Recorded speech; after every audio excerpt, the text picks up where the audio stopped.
Nous sommes devant la vieille mosquée de Bobo Dioulasso, ville de départ de la 8e étape de ce Tour du Faso. Bienvenue à tous sur TV5 Monde.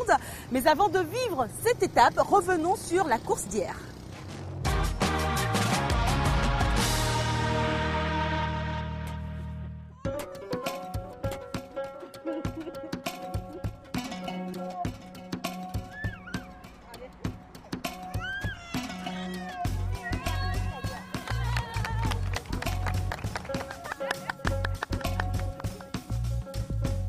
Pour cette 7e étape, la plus longue du parcours, 177 km, le maillot jaune était toujours sur le dos du Français Julien Chic, qui savait qu'il fallait se méfier des Africains. D'ailleurs, ces derniers vont très rapidement attaquer. 9 coureurs vont s'échapper, 8 Africains, 1 Européen. Les échappés voient revenir petit à petit le peloton.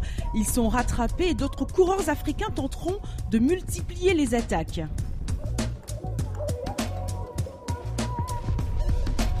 Mais c'est un Belge qui en profite. À 5 km de l'arrivée, Christophe Prémont se retrouve tout seul. Il ne lui reste plus qu'à savourer sa victoire, sa première victoire d'étape. Le deuxième est burkinabé, il s'agit d'Abdulaziz Nikema. Le Burkina Faso se rapprocherait-il d'une victoire à suivre? Mais Julien Chic, lui, conserve son maillot jaune.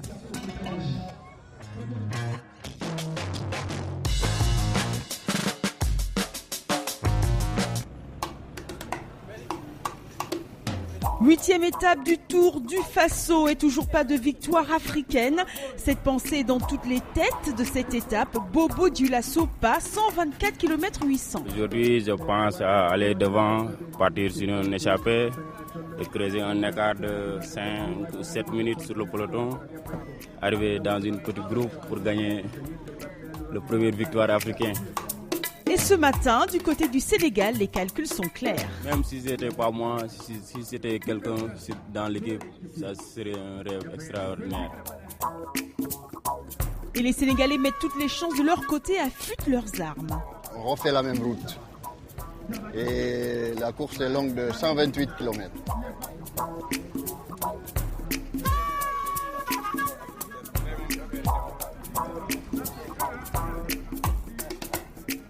On continue de chercher notre étape, mais peut-être qu'elle viendra. Allez.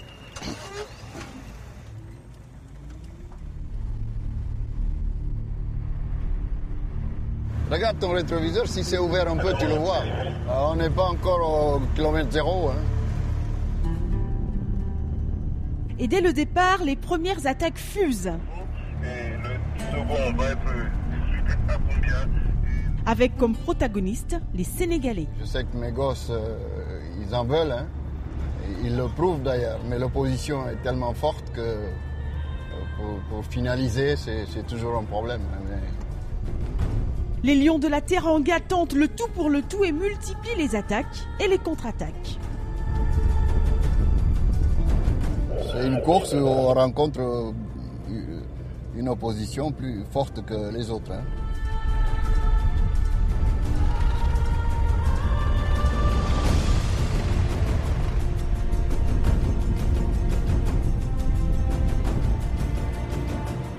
Si j'ai la chance de participer à une échappée, j'escompte bien une victoire. Malheureusement, toutes les tentatives d'échapper du Sénégal seront avortées.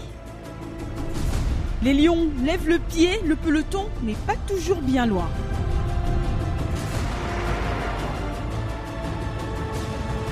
Le groupe du maillot jaune semble contrôler la course et ne se laisse pas trop distancer. Dans le groupe de tête, sur les 7 échappés, 5 sont africains, dont 2 burkinabés.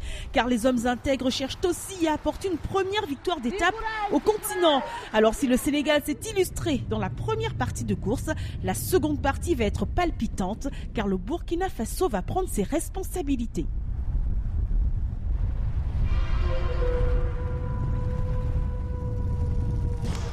Les étalons vont multiplier les attaques. Harouna Ilboudou, jusque-là discret, prend l'initiative. Il attaque et creuse l'écart avec le reste des échappés. Mais derrière, c'est une course-poursuite qui commence.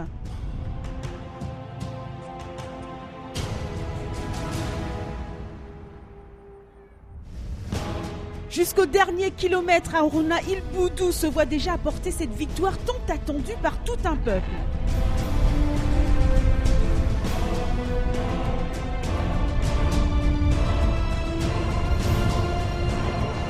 Mais attention, derrière, ça revient très fort.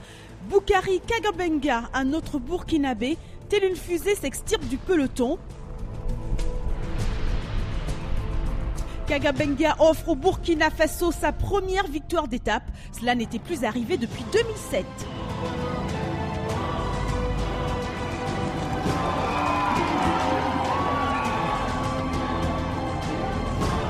Et aujourd'hui, c'est le jour de fête, c'est le jour de bonheur. Sous le regard du grand Eddy Merckx, quintuple champion du Tour de France, le vainqueur d'étape va un peu éclipser le maillot jaune qui, de toute façon, reste le même, Julien Chic.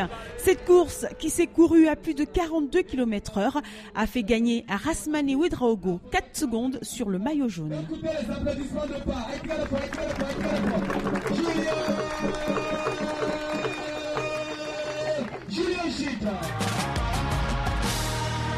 C'est une des spécificités du Tour cycliste du Faso. Pour certaines étapes, les coureurs ne vont pas à l'hôtel mais au bivouac.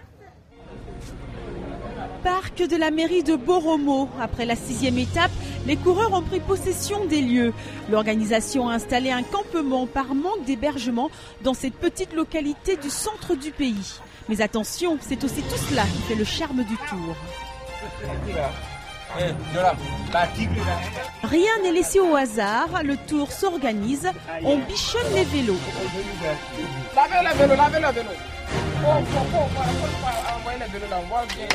Voilà, faut bien laver. Et puis la chaleur des plateaux aussi, bon, tu nettoies ça bien. Et puis après tu mets de l'huile, tu graisses la chaîne, ouais. Ouais. Et puis tu contrôles si un vélo n'est pas descendu, on règle ça. Et c'est aussi l'occasion de se relaxer pour certains coureurs entre lecture studieuse et musique.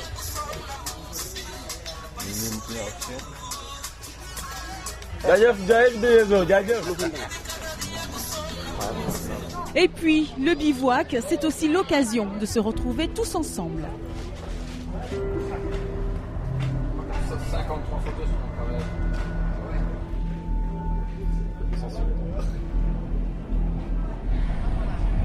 On bichonne les vélos, mais on n'oublie pas non plus les hommes.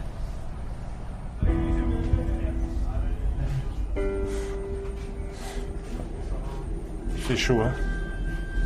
Oui, il transpire, mais je peux dire que nous aussi. Hein. C'est les joies de l'Afrique. Enfin, pour le maillot jaune, hein, qu'est-ce qu'on ferait pas? C'est comme si chic. Ouais.